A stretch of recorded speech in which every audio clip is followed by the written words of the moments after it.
Bonjour, bonsoir à toutes et à tous et bienvenue dans une émission de partage, bienvenue dans une émission de plaisir, bienvenue dans une émission de partage du plaisir cinématographique en ce qui nous concerne, du moins pour l'instant, parce qu'après, bien évidemment, vous serez libre de faire ce que bon vous semblera. Mesdames et messieurs, bienvenue dans d'Explorer et bon festival de Cannes à toutes et à tous. La cérémonie d'ouverture a eu lieu hier, le premier film de la compétition a été diffusé, il s'agit de Partir un jour. Et je me suis dit que pour célébrer l'ouverture du plus grand festival de cinéma au monde, nous allions parler de Baise-moi.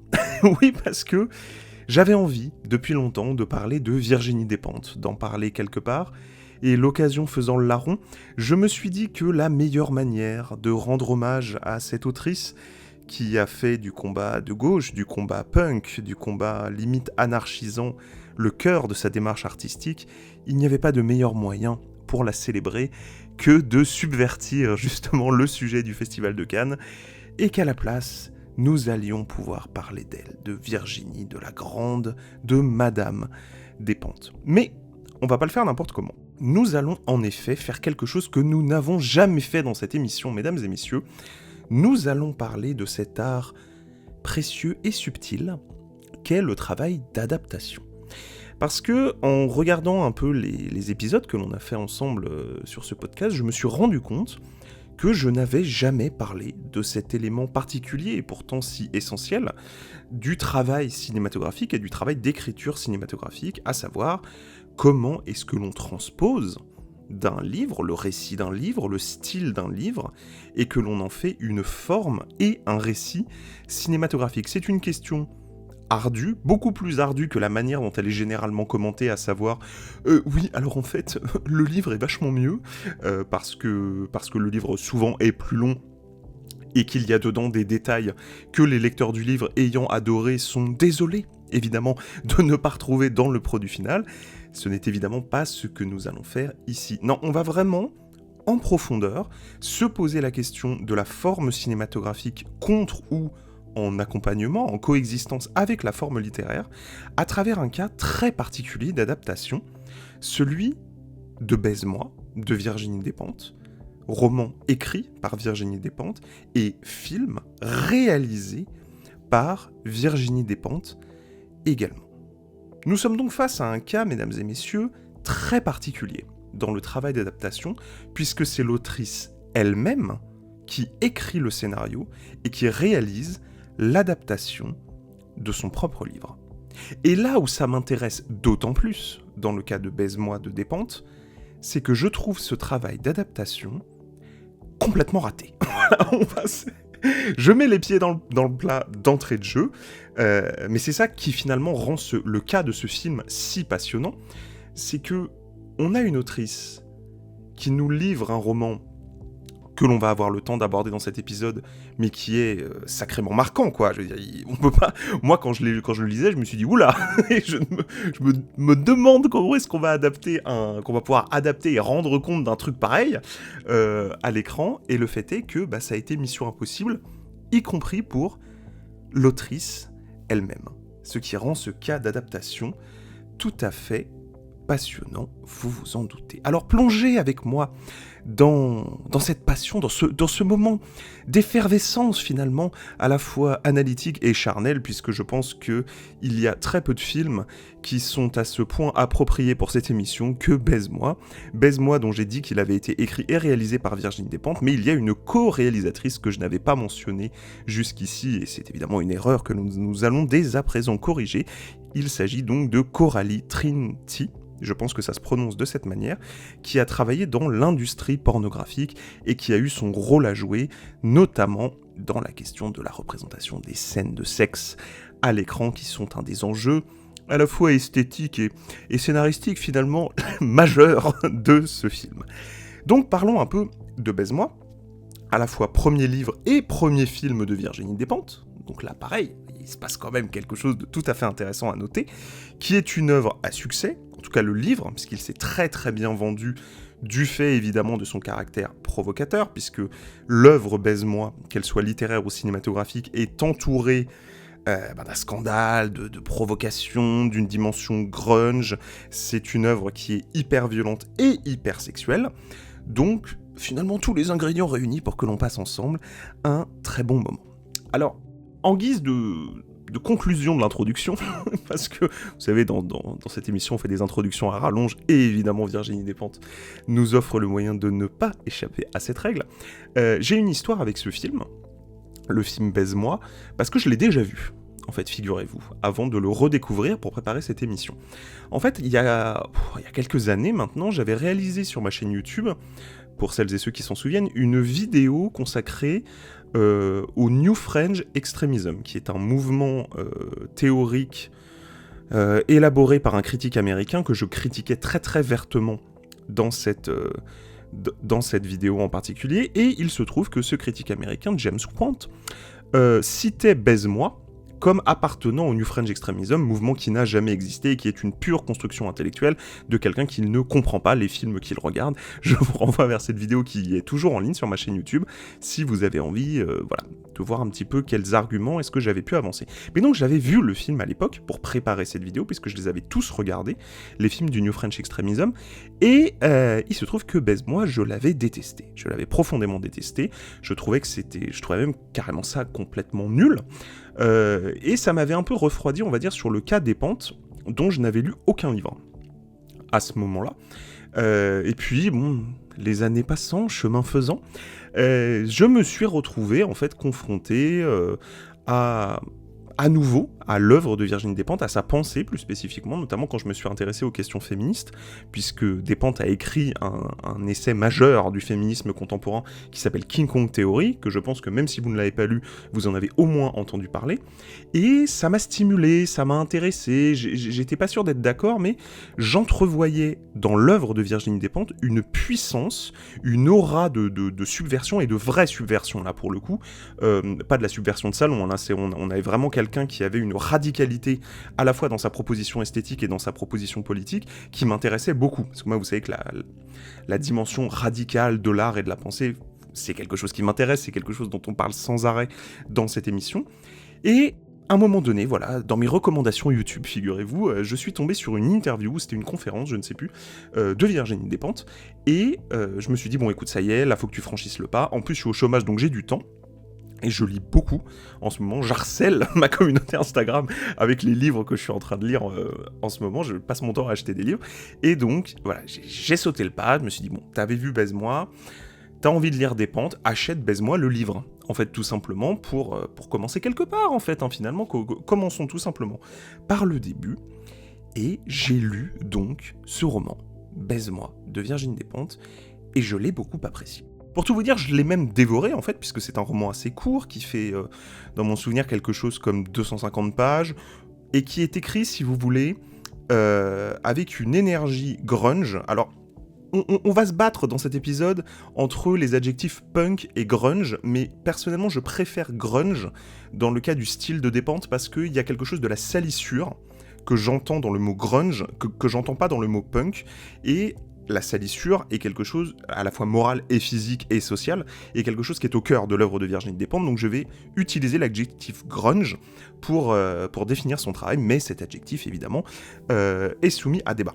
Donc, Baise-moi le roman, on va parler du film juste après, nous raconte la cavale pleine de bruit et de fureur, hein, pour citer Faulkner, autre référence littéraire, de deux personnages féminins, Manu et Nadine, qui, si vous voulez, en fait, n'ont plus rien à perdre, ni l'une ni l'autre, et décident de laisser exploser leur rage contre le monde entier, une rage qui va se matérialiser de manière criminelle, puisqu'elles vont réaliser des braquages, une rage qui va se matérialiser de façon meurtrière, puisqu'elles vont tuer beaucoup de gens au fil du roman, et une rage qui va s'exprimer également de façon sexuelle, d'où ce titre, évidemment, Baise-moi, que personnellement je comprends de cette manière-là, mais évidemment tout cela est sujet à débat, mais c'est mon interprétation.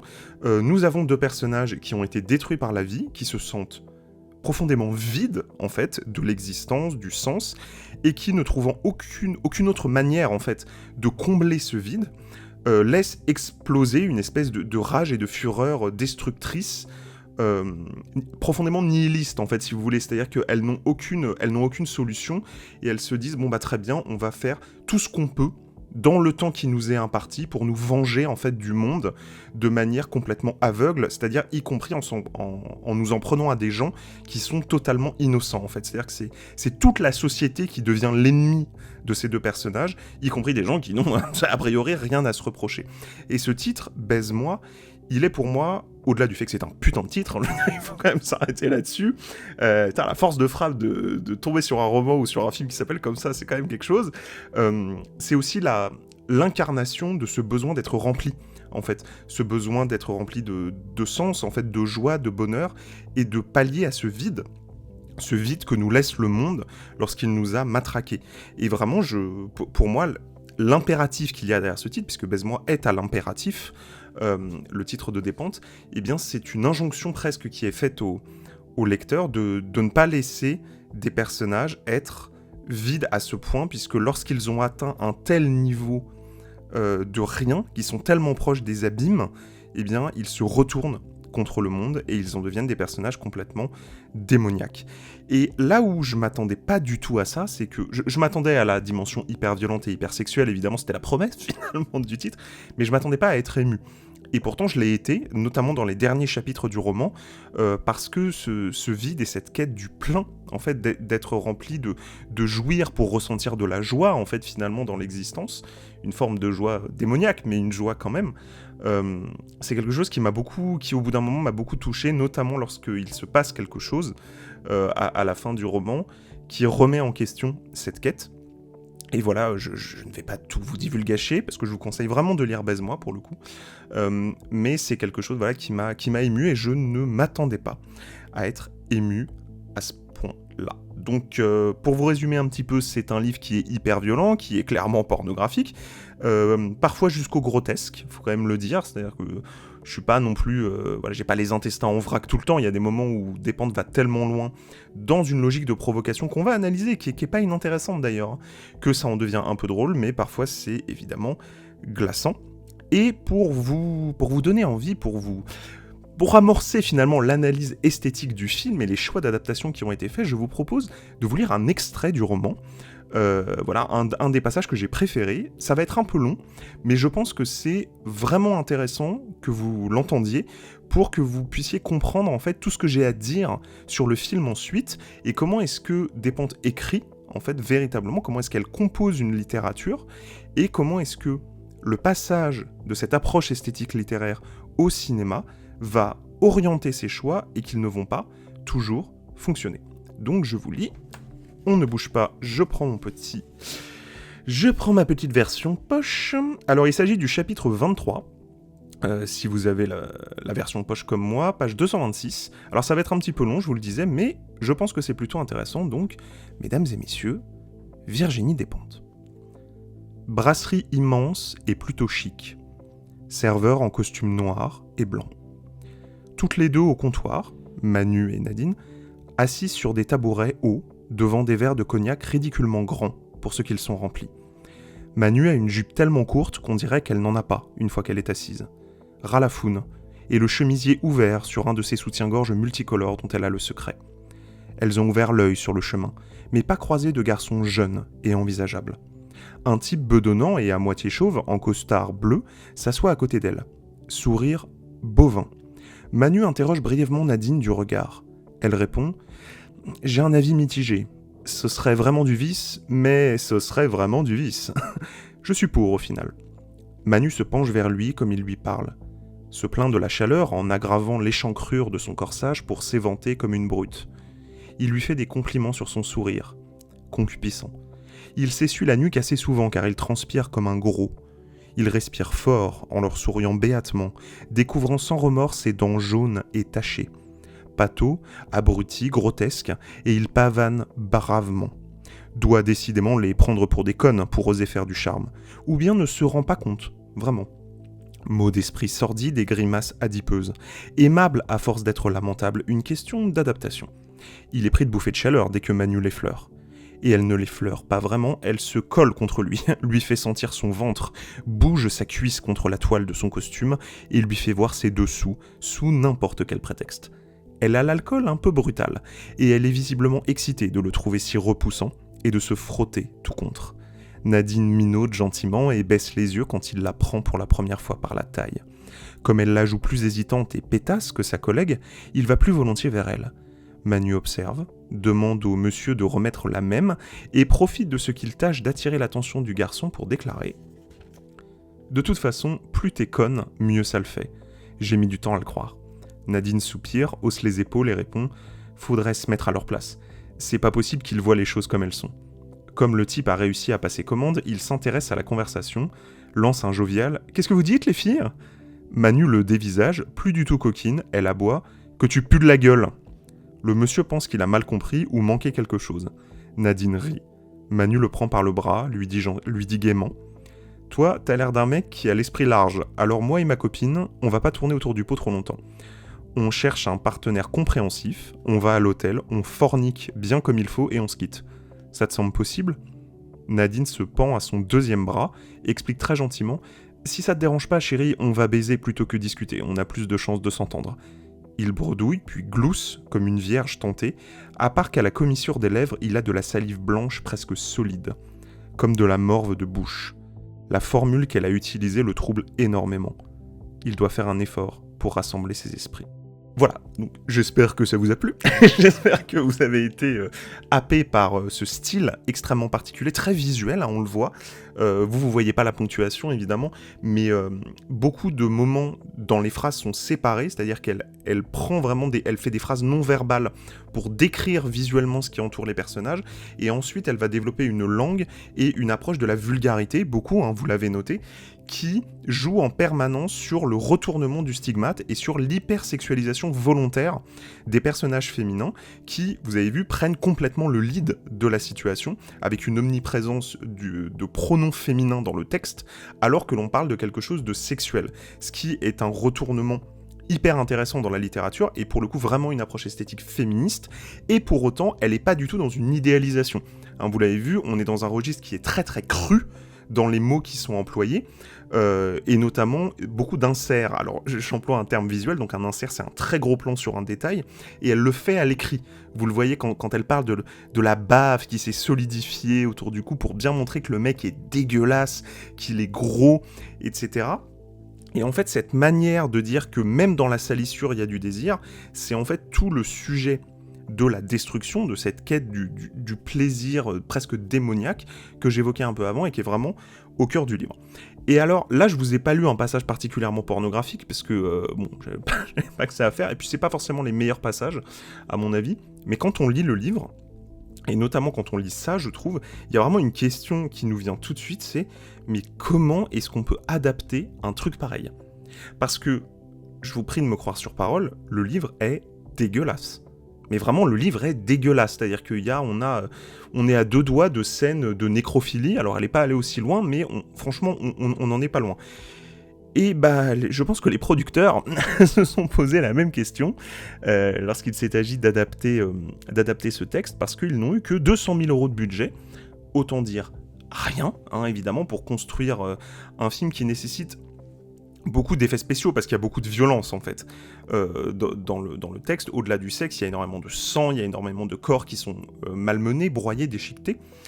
Donc 200 000 € c'est quand même pas beaucoup, d'autant que Despentes, fidèle à elle-même, a décidé de ne renier sur rien de la dimension sexuelle du film et de montrer explicitement les scènes de sexe, hein, qui sont donc non simulées, c'est-à-dire que tous les personnages qui participent aux scènes de sexe dans le film Baise-moi sont des acteurs et des actrices pornographiques, les deux actrices principales du film sont des actrices pornographiques, et tout nous est montré directement, ce qui a conduit à une interdiction au moins de 18 ans, au bout de 2 jours d'exploitation, ce qui a empêché un petit peu le film de trouver son public, on ne va pas se mentir, d'autant qu'à l'époque c'est l'association Promouvoir, association catholique intégriste d'extrême droite, qui avait œuvré pour faire interdire le film de tout son poids. Promouvoir qui a fait interdire d'autres films, qui a essayé de faire interdire La vie d'Adèle, qui a essayé de faire interdire Antichrist aussi de Lars von Trier, vraiment des gens charmants, hein, tout à fait, des grands défenseurs de l'art, si vous sentez l'ironie dans ma voix. Mais paradoxalement, cette interdiction au moins de 18 ans de Baise-moi a renforcé son aura, parce que déjà que le livre était giga provoque, mais alors là, se dire que l'adaptation en film a été interdite au moins de 18 ans et que on ne peut même pas le voir en salle autrement que dans un cinéma porno, ça a donné au film une espèce d'aura un peu culte, qui est pas trop méritée, en fait, hein, quand on voit le résultat, parce que le film est très décevant. Et il est d'autant plus décevant lorsque, comme moi, on a lu le livre. Alors en fait, pour tout vous contextualiser, lorsque j'ai terminé le roman, à peu près 2-3 heures après, j'ai enchaîné direct avec le film. Donc j'avais le roman vraiment bien en tête pour regarder les choix qu'avait fait Virginie Despentes et sa co-réalisatrice pour l'adaptation. Et le premier qui est assez frappant, c'est que la violence a été grandement amoindrie par rapport au livre. Le sexe est beaucoup plus mis en avant dans le film, à travers, donc je vous le disais, ces scènes pornographiques, ouvertement pornographiques, que la violence. Il y a énormément de choses qui ont été coupées, notamment des passages, par exemple, il y a le meurtre d'un enfant dans le livre qui n'est pas dans le film. Il y a des références à l'inceste et à des viols incestueux qui sont présents dans le livre et qui ont été coupés. Il y a beaucoup de choses liées aux règles et à l'urine dans le livre. Donc voilà, toujours pareil, cette salissure qui ne sont pas présentes dans le film. Donc là, voilà, premier réflexe, en fait, un peu recul, de me dire, bon, c'est pas si terrible que ça, en tout cas, par rapport au livre, dont je me demandais vraiment comment certains passages allaient pouvoir être adaptés, parce que quand même, le livre est assez hardcore, donc... le film a répondu à ma question, en privilégiant, donc, la question sexuelle. Mais alors, là où c'est particulièrement intéressant, c'est que ce choix s'explique par un positionnement esthétique. L'idée de Virginie Despentes, derrière cette mise en avant du sexe, c'est de faire de Baise-moi un film porno, en fait. Elle a tenu des discours sur la question du cinéma pornographique, sur la question des codes, évidemment, de la représentation du féminin dans ce type de film, le cinéma pornographique hétérosexuel, évidemment, on précise, et elle, vraiment, ce qu'elle fait, et ce qu'elle assume de faire, avec sa co-réalisatrice qui a travaillé dans l'industrie pornographique, c'est de proposer une sorte de contre-film pornographique. C'est-à-dire un film où on a des personnages féminins qui ne sont pas du tout soumises à ce qui se passe, qui non seulement enclenchent la scène, puisque c'est leur désir qui produit l'action, ce qui n'est pas souvent le cas dans le cinéma pornographique hétérosexuel, mais non seulement elles produisent l'action, mais en plus elles la contrôlent, et elles y mettent fin quand elles le souhaitent. C'est-à-dire qu'elles sont véritablement montrées comme des personnages masculins violents qui seraient toujours à deux doigts de commettre un viol, en fait. Vous savez, cette ambiguïté qui a été énormément critiquée par les féministes dans le cinéma pornographique, à quel point est-ce que le fait que l'actrice joue la demi-absence de consentement, la sorte de zone grise, est quelque chose qui banalise le viol, en fait, tout simplement. Et elle, ce qu'elle fait, c'est que pour montrer ça, elle retourne complètement le stigmate en inversant la dimension de la prédation sexuelle et en la mettant du côté des femmes. C'est-à-dire que ce sont les femmes qui sont des violeuses en puissance. Dans Baise-moi, ce qui crée un mode de représentation hyper original dans le fait de montrer des scènes de sexe de cette manière-là, et qui forcément crée une sorte de gêne. Une gêne parce que on est face à un type de scène qui est profondément inhabituel et qui du coup provoque chez nous une déstabilisation. Et c'est vrai que ça faisait longtemps, moi, que j'avais pas été déstabilisé par des scènes de sexe, et c'est le cas dans Baise-moi, parce qu'on a tellement un retournement des codes et des clichés, avec une hyper-violence, et je vous le disais, une inversion de la prédation, que ça nous offre finalement quelque chose de super original, dans la représentation, en tout cas, des scènes strictement pornographiques qui nous sont montrées. Et par cette opération d'inverser les codes de représentation de la prédation sexuelle, Despentes, ce qu'elle opère aussi, c'est une trivialisation du féminin. Alors, ce que j'appelle une trivialisation du féminin, mot très compliqué, pour dire que, vous savez, cette phrase de Truffaut, réalisateur français, qui avait prononcé sur un demi-ton d'ironie, on saura jamais vraiment s'il le pensait complètement, mais voilà, il a dit de cette phrase, il disait « Le cinéma, c'est fait pour que des jolies femmes fassent de jolies choses ». Voilà.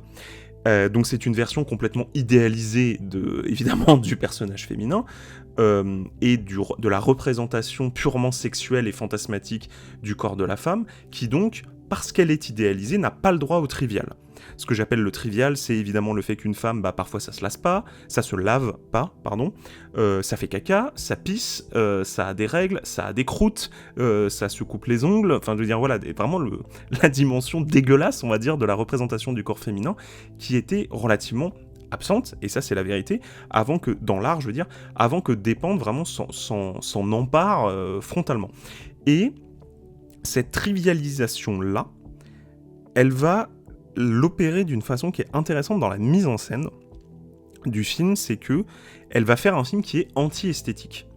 C'est-à-dire que Baise-moi, bon je ne l'ai pas précisé, mais qui raconte, vous vous en doutez, stricto sensu exactement la même histoire que le roman, à peu de choses près, est filmé avec une approche hyper amateur. Donc vraiment, vous voyez, c'est l'inverse de Truffaut. C'est comme si elle avait pris cette phrase de Truffaut et s'était dit, je vais l'emmerder jusqu'au bout en faisant l'inverse de tout ce qu'il attend de moi. Donc je vais montrer des femmes en train d'avoir leurs règles de manière en gros plan, où on voit bien le sang parce que ça coule dans une baignoire, sur une baignoire qui est complètement blanche, etc. Donc on voit vraiment cette trivialité du corps féminin, et on va surtout anti-esthétiser tout. Donc là encore dans cette esthétique grunge qui pour le coup là est complètement à l'œuvre dans le livre. Et en fait, au lieu de soigner nos plans, de faire un cinéma hyper ornemental en fait, finalement, avec des très belles couleurs, des très beaux éclairages, un beau scope, dans une belle pellicule avec une belle caméra, ce qu'elles font, et c'est hyper intéressant là pour le coup dans la continuité de la démarche du livre, c'est qu'elles filment tout en mini caméra DV. Donc les caméras DV, c'était des petites caméras numériques qui sont arrivées au début de l'ère du cinéma numérique, qui produisent une image hyper reconnaissable, qui aujourd'hui d'ailleurs, je trouve, fait très fausse, en fait. Pour vous donner une idée, un excellent film tourné en DV que moi j'aime beaucoup, c'est L'Esquive de Keshish. Je sais pas si vous voyez ce grain d'image, en fait, voilà, c'est très particulier, ça fait très amateur, en fait, aujourd'hui, de filmer ça comme ça, et c'est complètement lié à cette démarche de tout trivialiser jusqu'à la forme même du film. Le film est évidemment tourné à 100% en lumière naturelle. Tous les acteurs qui ne sont pas des acteurs porno dans le film sont des acteurs amateurs. Donc là, pareil, on produit un discours et une forme qui est complètement anti-institutionnelle, ce qui est tout à fait lié aux engagements très à gauche, anti-institutionnels, anarchisants de Virginie Despentes. Et en fait, toute cette démarche-là, éminemment politique, est dans la parfaite continuité du livre, avec ce salissement qui parfois fonctionne extrêmement bien. Je pense notamment, il y a une scène de viol où un des personnages féminins se fait violer dans le roman, et cette scène est montrée dans le film avec donc des acteurs porno qui font la scène avec une pénétration. Et là, pour le coup, cette trivialité de la caméra, ce côté amateur, ce côté DV, ce côté saisi au vol, en fait, comme si la caméra, c'était les personnages eux-mêmes qui étaient en train de filmer par la texture même de l'image. Là, on a une espèce d'impression de vérité très très forte et puissante lors de cette scène, et qui la décuple et la rend d'autant plus violente que ce qu'elle montre. C'est-à-dire que là, on a vraiment, par un choix esthétique, une démultiplication de la puissance narrative de ce qui est raconté. Parce qu'évidemment, un viol, c'est horrible, mais filmé comme ça, c'est encore plus horrible. Et c'est encore plus impactant pour le spectateur. Mais maintenant qu'on a dit ça, maintenant qu'on a dit que les choix esthétiques du film étaient en parfaite continuité, en parfaite cohérence avec la démarche littéraire et politique de Virginie Despentes, il faut qu'on se pose une question qui fâche, très triviale finalement. Est-ce que ça marche en fait ? Est-ce que ces choix qui sur le papier sont parfaitement cohérents accouchent d'un bon film ? Eh bien la réponse est non. Et c'est là où Baise-moi, le film, est vraiment un cas qui est particulièrement intéressant à analyser, c'est parce que sur le papier, et c'est le cas de le dire puisque c'est adapté d'un roman par l'autrice elle-même, sur le papier, tout devrait fonctionner. Absolument tout. Il n'y a aucune raison que ça ne fonctionne pas. Et pourtant, il y a un moment où l'approche amateur et grunge, ça fait juste film amateur en fait. Vous voyez ? C'est-à-dire que ce que j'ai décrit sur l'hyper-trivialité de la forme qui crée un hyper-réalisme, notamment dans la scène de viol, en fait, ouais, ça marche dans la scène de viol, mais ça marche pas dans toutes les scènes en fait. C'est qu'il y a un moment, quand t'as que des acteurs amateurs et des acteurs porno, et que tu filmes avec une caméra grand public, sans aucune lumière, il y a un moment donné où l'idée même de trivialité se retourne contre le film, et en fait ça devient juste un film amateur. Un film amateur à très petit budget, où certaines scènes te font juste te dire en tant que spectateur, ouais, ils arrivent pas bien à sortir leurs répliques là. Ouais. Ouais, là, ça manque de budget, là, ouais, c'est... Ouais, là, on dirait un film étudiant, là. Là, c'est... Ouais, on dirait un tout premier court-métrage que quelqu'un aurait mis sur YouTube, genre moi, par exemple. Voilà. Non, mais vous voyez ce que je veux dire, c'est que ça... En fait, ça se retourne contre le film parce que ça nous donne... Nous, on est obligés, vous voyez, par association, en tant que spectateur et spectatrice, de se dire, ok, qu'est-ce que j'ai vu qui ressemble à ça, pour comprendre ce qu'on me montre. Ce que j'ai vu qui ressemble à ça, c'est des films amateurs sans budget, réalisés par des gens qui ont zéro expérience, et du coup, mon implication dans le film, elle diminue parce que, au lieu d'être avec les personnages, d'être dans une intensité, dans l'immersion, dans l'identification, je vois un objet. Vous voyez, un objet film, et du coup, je sors complètement de l'histoire qu'on me raconte, et je regarde quelqu'un qui essaye de faire des plans avec des acteurs qui essayent de sortir leurs répliques, et je comprends l'idée, et je suis désespéré de voir à quel point le résultat ne fonctionne pas, et même pire, se retourne contre le film. Et en fait, je sais même pas si je peux vous inviter à regarder Baise-moi le film, parce que tout est comme ça. Absolument tout est comme ça, c'est-à-dire que tous les problèmes sont liés à une démarche artistique et esthétique qui a été intellectualisée au préalable, et ça se voit, c'est-à-dire que c'est un film qui est extrêmement réfléchi, mais en fait c'est un film théorique. Et oui, je pense que ceux qui ont vu le film et qui l'ont détesté comme moi ne s'attendaient pas forcément à ce que je dise ça, mais en fait, Baise-moi est un film très très intelligent, très très intellectuel, mais qui à aucun moment ne pense l'efficacité concrète des effets théoriques de sa forme. C'est-à-dire que, je sais pas si ce que je dis est clair, mais je vais essayer de le simplifier encore plus. L'idée derrière le choix formel est plus importante que l'effet qui sera réellement produit sur le spectateur. C'est-à-dire que ce truc de dire on va se montrer la violence des personnages qui se retournent contre une société en faisant un anti-cinéma sur des personnages féminins, et on va faire ça comme ça, comme ça, comme ça, comme ça, sur le papier c'est giga intéressant, dans les faits, ça produit juste un film amateur qui à certains moments est irregardable tellement ça joue mal. Et en fait, on est dans cet entre-deux permanent qui, pour citer une autre dimension du film, devient gênant parfois, mais catastrophique à d'autres moments, et là je pense notamment à la gestion du rythme. Le roman, la raison aussi pour laquelle il se vit très vite, c'est qu'il va à 1000 à l'heure. C'est-à-dire que les chapitres sont très très courts, et on a un enchaînement, c'est une cavale, si vous voulez, vers la mort qui ne s'arrête absolument jamais. Et qui du coup nous tient en haleine en fait en permanence, parce qu'on se dit putain qu'est-ce qui va se passer, qu'est-ce qu'elles vont encore nous faire, etc. Vous voyez, une espèce de rythme effréné, un peu comme un solo de guitare de Nirvana. Vous voyez, où on serait vraiment en train de battre de la tête, c'est vraiment rock en fait comme rythme sur l'ensemble du livre. Et là, du coup, ils se sont dit, les réalisatrices, de façon assez logique, encore une fois, théoriquement ça fonctionne, elles se sont dit, du coup ce qu'on va faire, c'est qu'on va reprendre cette hyper-vitesse, en quelque sorte, du roman, en faisant en sorte que les scènes soient très très courtes. Hyper courtes. Et ce qui va donner au film un côté à 1000 à l'heure, comme ça, qui de fait a lieu, puisque le film dure 1h18, je crois, ou un peu moins, 1h15, et en effet, t'as l'impression que ça a 1000 à l'heure. Mais le problème, c'est que, et là pour le coup, on est vraiment face à une erreur d'adaptation, à mon avis. Sur le papier ça fonctionne, encore une fois, théoriquement, la forme, voilà, je comprends l'enjeu, il n'y a pas de problème, on déstructure la narration classique en proposant autre chose, voilà, on essaye d'appliquer l'esthétique grunge à du cinéma, il n'y a pas de problème, sauf que, en fait, un film, à un moment donné, t'as besoin d'expliquer un minimum au spectateur ce qui se passe. Et moi, j'ai lu le livre, et je l'avais lu 3 heures avant de revoir le film, donc j'avais bien en tête l'histoire des personnages. Je ne comprends pas comment, et c'est très sincère là ce que je dis, je ne comprends pas comment quelqu'un qui n'a pas lu le livre peut comprendre quoi que ce soit à ce qui se passe.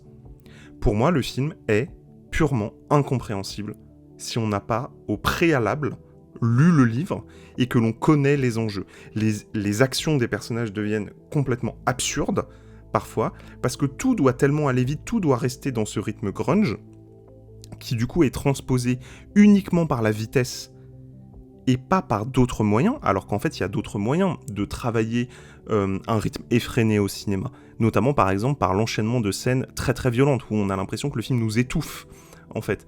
Mais là, ce qu'elle fait, c'est qu'elle prend stricto sensu la question de la vitesse, parce qu'elles sont deux, elles prennent stricto sensu la question de la vitesse, et elles s'en contentent en fait, donc ce qui fait que t'as l'impression que le film a été giga-cuté et qu'il manque 40 minutes, en fait, du long métrage. Ce qui, d'une part, est extrêmement désagréable, vous vous en doutez. Mais surtout, ça fait que le spectateur, il se pose des questions.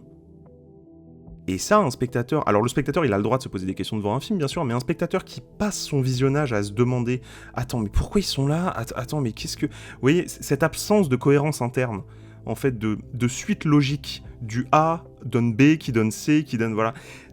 Le fait que, par l'obsession de la vitesse et du grunge, on en vienne à déstructurer même la dimension la plus basique d'un schéma narratif...